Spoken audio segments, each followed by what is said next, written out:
That was Don Kerrigan with that story. We were just talking. It's so cool to learn about these things. Neat. Your own backyard.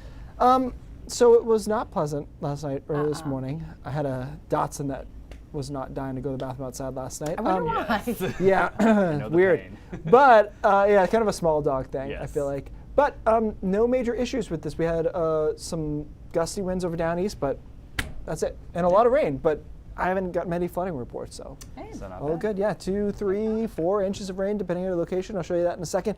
There's a look at the last 12 hours in the radar, and you can see we had a really good-looking band of rain set up. But the key here, I think, and why we didn't have major flooding issues is we didn't sit the heaviest rain over one spot. We call that training over and over ago, so that helped us. We also got some snow in the backside into the mountains. Couple of flurries out there right now. We're done, though, with this storm system by and large.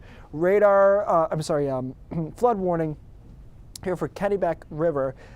This is going to be in effect until tomorrow night, but really the crest of this is going to be tomorrow morning. So we'll watch that. Looks like it's going to be in that minor zone for flooding, not a huge deal, but it just takes a little water for the water to rise to where it's going to max out. Forecasts have gotten a little bit better on that as well. So as far as rainfall totals, we did see some big numbers out there. A lot of reports over 3 inches, quite a few over 4, and a couple of 5s. Portland down at the bottom of the list at 2.5. The ground was able to absorb most of this. Again, we were only really worried about training moisture, so setting up, say, 4 or 5 inches of rain, especially in a spot where they had a lot of snow, and we didn't see those two things come together, and that's why we didn't see any major issues. So going forward here now, our pattern is going to be quiet, but colder. Temperatures only in the 30s for highs. Tomorrow there'll be a lot of sunshine. That'll feel nice. It won't really change the temperature profile. Probably mid-30s, a couple of upper 30s by tomorrow afternoon. Nothing crazy here. And then Tuesday we start to work this front in.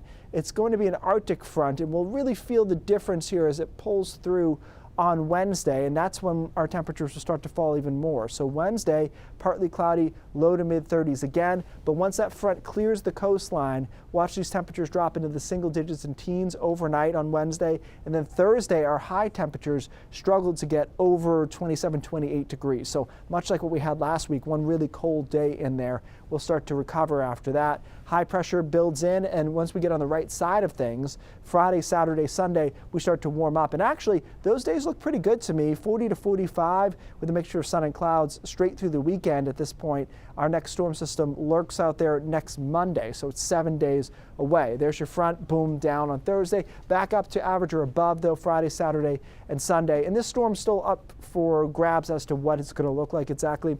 Potentially, if it's a rainstorm, we could be in the 50s, but we'll have to figure that out as we get closer.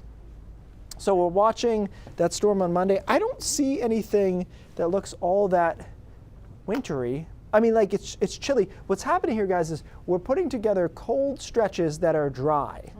But when storms come, it doesn't stay cold. And so that's where we've been. Nothing unusual about that for, early to mid-December. Yeah. But that's what we're doing right now. We're popping off a couple cold days, it gets warmer, then a storm comes into that air mass like this one, and it ends up being rain or whatever. But relatively quiet, and I think the weekend looks pretty good at this point. It's going to keep us on our toes and leading up to Christmas. Are we going to have a white Christmas or not? I like that. I like a little game on that, because if you get it too early, it's hard to hold it. Yep. Very true. So, I mean, the Very mountains true. probably will have a white Christmas because they have a ton of snow already. Yeah. The rest of us will have to wait.